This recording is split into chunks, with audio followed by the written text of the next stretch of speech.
Hey there, Zinesters! One of my favorite things about January is the fresh start feeling of a new year. Whether or not you're the type of person who makes resolutions, I think that the new year is still a great time to pick up a hobby, learn a skill, or take a deep dive into topics that spark your curiosity. And so it should come as no surprise to you that one of my favorite resources for learning more about these new interests are zines. Zines are a wonderful way to access a treasure trove of information about niche interests and hobbies. They offer folks who are passionate a platform to share their knowledge and teach others. So, in the spirit of developing new skills for the new year, I've gathered 7 of my favorite how-to zines to share with you today. Let's dive in.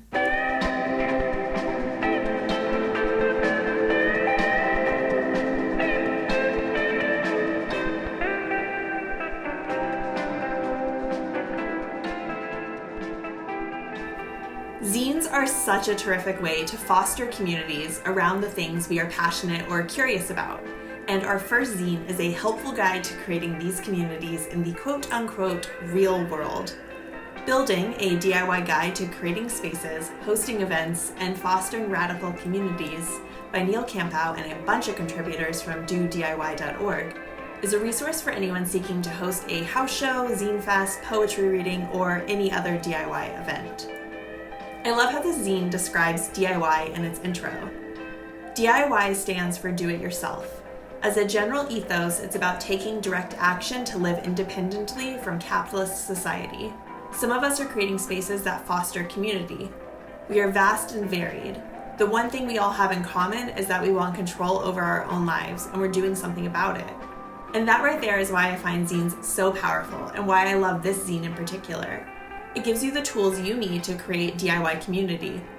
Building is comprehensive and covers everything from spaces to safety to promotion to sound. Demystifying the event planning process and answering all the questions you have, as well as some you might not have even thought of. If you want to create IRL community spaces in the place where you live, I definitely recommend getting your paws on a copy of this zine.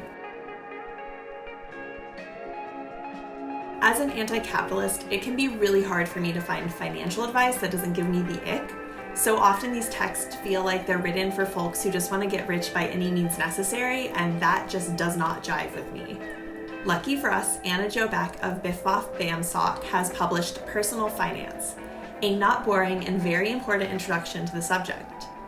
While she isn't approaching the subject from an anti-capitalist lens per se, Anna avoids so many of the financial advice tropes that feel misaligned with my own values, and she shares straightforward, easy-to-digest advice around opening bank accounts, credit scores, and creating a budget.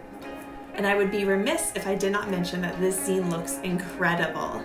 Anna always designs the coolest looking zines, and this one is no exception. So if you want to learn how to not only survive, but thrive in this messy capitalist world we live in, definitely check out Anna's zine.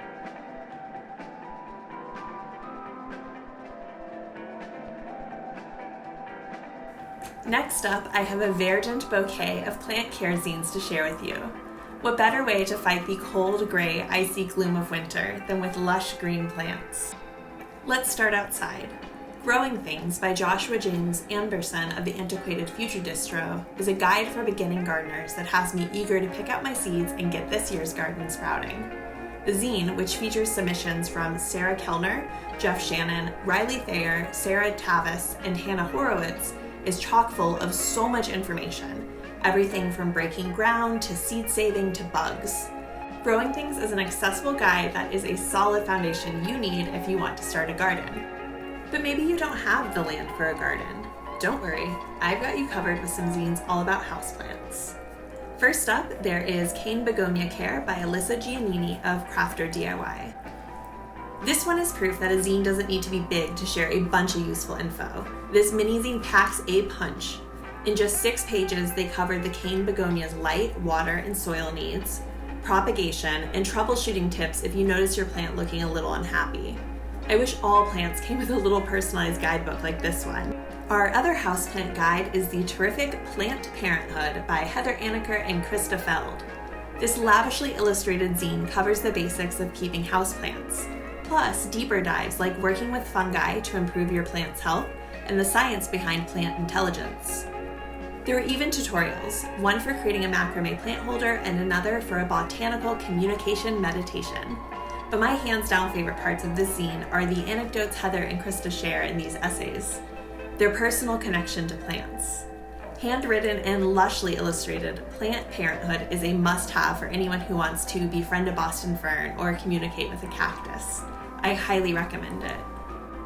Moving on from plants, we have another zine by Alyssa Giannini, How to Support Your Non-Binary Family Member, a thorough and compassionate explainer for folks who need an introduction to non-binary genders.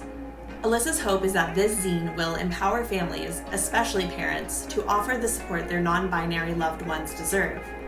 The zine answers questions, models support, and offers definitions and examples that can help those outside of queer communities learn how to support their NB loved ones. While it is geared towards the family members of non-binary people, I think this zine is a must-read for all cis folks and would be a great resource for employers, community organizers, really anyone. How to Support is a non-judgmental introduction with a kind and approachable tone. I hope this zine ends up in the hands of all of those who need to hear its message. It's the sort of zine that could heal a lot of families and communities. The last zine I'd like to share with you today is Yoga, a DIY Guide by J-Dream. J-Dream is passionate about making yoga more accessible, and they use this zine to break down some of the key concepts that are often skipped over if you're just attending a drop-in asana here and there. They share explanations of what many common yoga props are, define the 8 limbs of yoga, and bust some myths about the practice. The zine emphasizes that yoga is for everyone, bringing it back to its roots as a practice for living, rather than just a way to stretch or get fit. A common thread through all of these zines is accessibility and community, and I think that's why I'm so drawn to them, and why I think zines are such a great way to learn more about a topic. When I dive into a new hobby or start learning a new skill, I often feel really overwhelmed, but finding a community that I can learn with eases this anxiety. And since zines are made by folks passionate about the subjects they're writing about, they tend to be written with a more accessible voice, like learning about a subject from a friend rather than an anonymous expert. As Joshua says in the outro to Growing Things, zines can be the perfect medium for learning the basics of a subject. They're accessible and a good size for introducing a range of concepts. And well, yeah, I truly cannot put it any better than that. So this year, why not pick up one of these zines and teach yourself a new skill? Or make a zine of your own and grow a community around the things that you love. If you do write a zine, let me know about it down in the comments. Be sure to like and subscribe, and then check out the description box. I've linked to each of these zines creators, as well as my own website where you can find blogs, tutorials, and even more zine reviews. Anyways, that's it for today. See you later, Zinesters.